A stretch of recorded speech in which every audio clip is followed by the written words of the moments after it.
Hey, check this out. This is a new setup. I don't have my movies behind me. Why? That's none of your gosh darn business. No, we're moving, so I need a new background while we set up the new movie room. It's going to be very exciting. I'm very, very excited about it. It's going to be so big. It's going to be huge. Can't wait to show you. But you're going to have to deal with this for the time being. And for the first video with this kind of setup, I recently watched No Hard Feelings along with my wife. My wife watched it as well. You know her, Lexi, she's great. And I really expected this to be just like an easygoing, turn off your brain kind of comedy. We could watch while we had dinner, and that was that.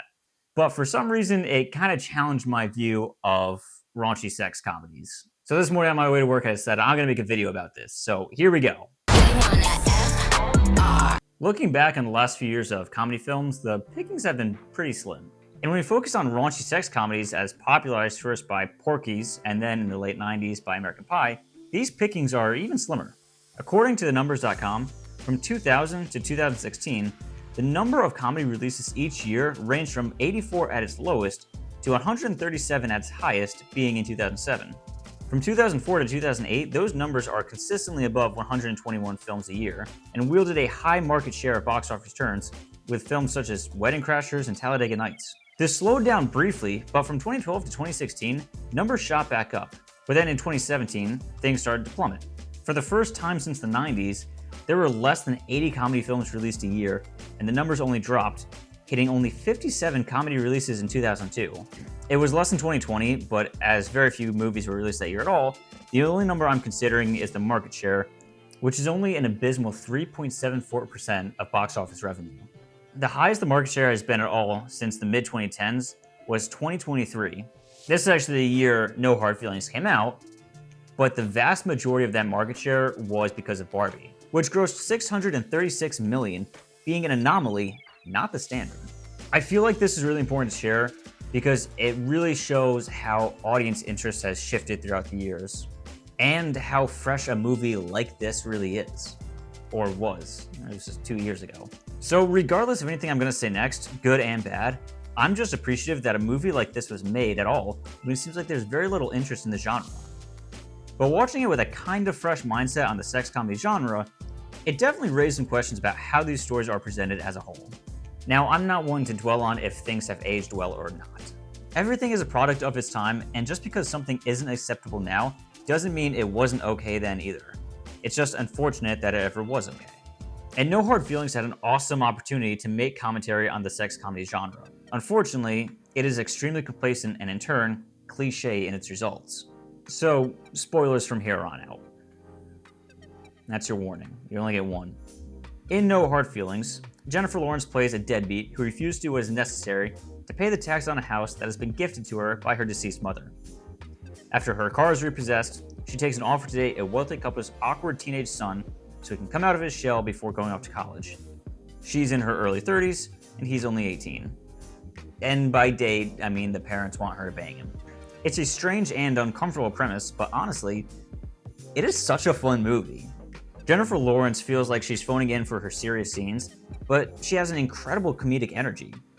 A lot of the comedy stems from her over-the-top and overly sexual nature, in contrast to Andrew Barth Feldman's extremely closed-off and awkward Percy.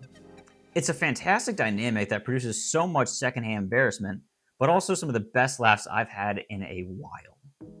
And the cover of Maneater that Dear Evan Hansen guy does is just, whew, so good. I've been listening to it all day. I'll say it right now, the movie is so worth watching if you're just looking for a fun time.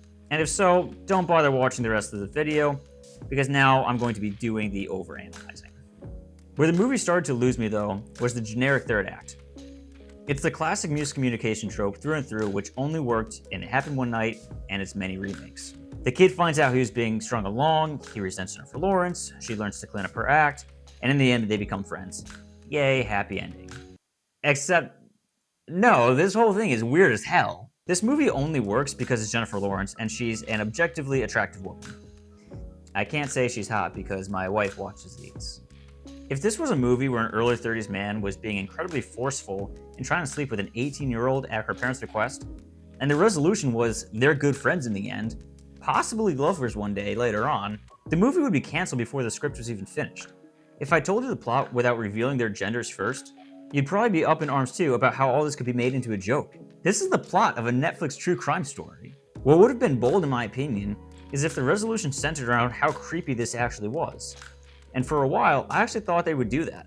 There are plenty of scenes in the movie where characters discuss the ethics of this, and Lawrence's character as a whole sets up how this is kind of a scummy and extremely inappropriate thing. And these characters fit in perfectly with their archetypes from these classic comedies. If it wasn't for the fact that Jennifer Lawrence played an Uber driver, this movie could have been made in the 80s without any changes. It fit perfectly, which is, I guess, why it stuck out so much more to me now how uncomfortable this story and genre is, leading back to why we don't see much of it.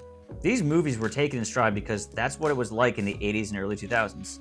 We can say American Pie was actually maybe kind of problematic, except it wasn't, because that wasn't a problem when it came out. Those weren't discussions people were having actively. It was just another sex comedy.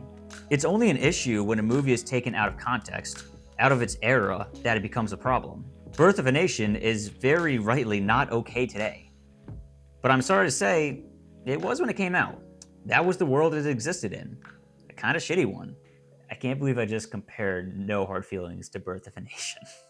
What am I doing? I stand by it though. If No Hard Feelings came out in 2003, I think it would have been one of the biggest hits of the year, and no one would think twice about it. But it came out in 2023, and I thought twice. Maybe I'm the only one because I still think that if the roles were reversed, this would be a goddamn horror movie.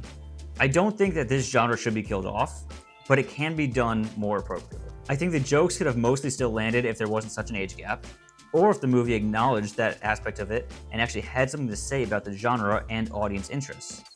And I talk about the audience as being at fault in this because way too many of you also had no problem with Baby Girl, and that movie was incredibly toxic and glorified all the wrong things.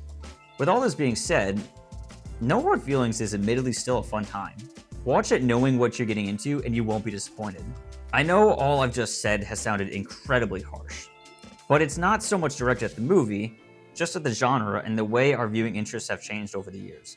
If I did have any criticism at all, it's that it didn't use Wolf Alice's song No Hard Feelings. What a waste.